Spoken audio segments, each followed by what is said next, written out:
Goddag og velkommen til første video i min blog. Det her det er en lille introduktionsvideo, hvor jeg snakker lidt om, hvad jeg gerne vil med den her blog, hvem jeg er. Og så vil jeg gerne vise jer mit gaming-område i min lille lejlighed.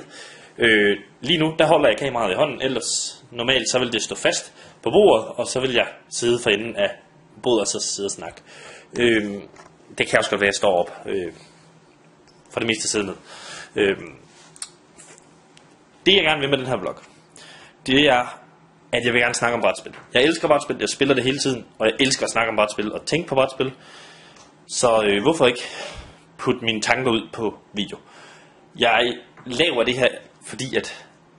Altså jeg laver den her blog, fordi jeg brænder for brætspil. Jeg laver det ikke for at blive populær, jeg laver det ikke for at...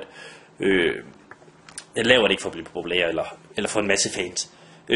Altså jeg laver det altså for at... Fordi jeg brænder for det. Og fordi at ja, det kunne være, at der er nogen, der finder det brugbart, at der er nogle videoer på dansk om brætspil, så man kan, hvis man gerne vil se, hvordan fungerer et spil som Dixit egentlig, og man ikke er så god til engelsk, så kan man komme og se det her på min kanal, og Dixit er et af de spil, jeg vil vise. Det jeg gerne vil lave, udover at jeg vil lave brætspils anmeldelser, hvor jeg simpelthen viser jer et brætspil, hvordan spiller man det her spil, og så fortæller jeg, kan jeg lide det, og giver det en karakter af en eller anden art. Det er ikke noget, man... Altså, jeg laver ikke sådan en lær at spille det, men du kommer til at se en del af spillet. Jeg vil forklare hoveddelen af spillet. Det vil jeg lave. Så vil jeg lave top 5 lister. Det er min top 5 bedste brætspil i en eller anden kategori. Det kan være sci-fi, det kan være fantasy, det kan være to-personers spil, det kan være co-op spil, det kan være alt muligt. Det er en anden ting, jeg gerne vil lave. Så vil jeg også gerne lave brætspils introduktionsvideoer, hvor jeg ligesom forklarer, fordi vi har mange, inden for den her hobby, her har vi mange termer, og vi har mange mekanismer og sådan noget. Det vil jeg gerne forklare, når jeg siger, at et spil er et godt gateway game. Hvad betyder det så? Det vil jeg lave en serie liste over. Så vil jeg lave min top 100 spil nogensinde, hvor jeg simpelthen går igennem en liste. De 100 bedste spil følger mig. Og det er sådan en årlig video, jeg vil lave. Og det vil så være en serie af 10 videoer, hvor jeg tager 10 spil ad gangen, snakker om, hvorfor kan jeg godt lide de her spil. Og det sidste, jeg vil lave, det er sådan en ugenlig update, man kan sige det som, hvor jeg fortæller, hvad har jeg spillet i den forrige uge, har jeg spillet nogle nye spil, og hvad der er sket inden for vores hobbyverden. Hvad har jeg hørt af nyheder? Det kan være, at jeg har hørt, at Asmodee har købt et eller andet nyt firma, og så vil jeg snakke lidt om det, og hvad tænker jeg om det. Og det er de ting, jeg tænker, jeg vil lave. Forslag til, hvad I godt kunne tænke at se, er altid velkommen. Og det er ikke sikkert, at jeg tager imod, altså, jeg gør det, men jeg vil kigge på alle forslag, der er, og så vil jeg finde ud af, om det er noget for mig.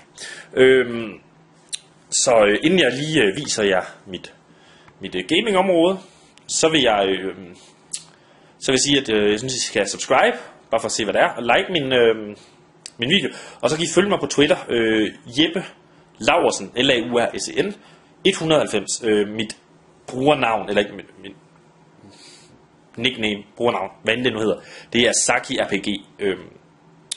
Så der kan I følge mig, og der kan I sende spørgsmål til mig, og skrive til mig sådan noget, der vil jeg svare ind. Jeg er inde på Twitter hver dag, og jeg får beskeder på telefonen, når det kommer igennem. Så der er I velkommen til at skrive forslag derinde, og ting og sager. Så nu vil jeg lige hurtigt vise jer mit gaming-område, og så er det for den her video. Så lad os se, nu vender jeg lige kameraet om. Her har vi, det var mit køkken.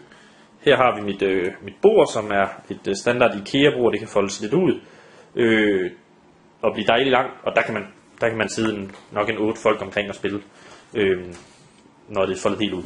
Og der er ikke nogen af mine spil. Det kan godt være, at Twilight Imperium, jeg har, som jeg ikke har selvfølgelig, når jeg siger det. Det kan godt være, at det ikke kan spille sig. Herover har jeg så nogle hylder med brætspil, I kan se. Og nederst der også. Og så herover nogle hylder med spil. Masser af forskellige spil. Så har jeg herovre ved mit tv. Der har jeg også lige lidt spil stående helt hernede.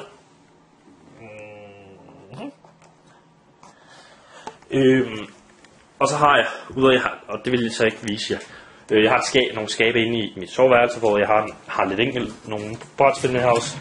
Lidt her i, Shadows of Brimstone, en boks fyldt med sådan hurtige filler games, en boks fyldt med alt mit Marvel Dice Masters, det her det kort, der ligger i Sentinels boksen, og så allernederst har jeg X-Wing, ting til X-Wing. Men det var som sagt lige det for den her introduktionsvideo. Så like, subscribe, og så håber jeg, at du vil se mine videoer, og vi ses igen. Så indtil næste gang, så hyg jer, og for nu spille nogle brætspil, ikke også? Det er jo derfor vi er her. Eller, nej, det er jo selvfølgelig ikke derfor vi... Ja, vi ses. Hej hej.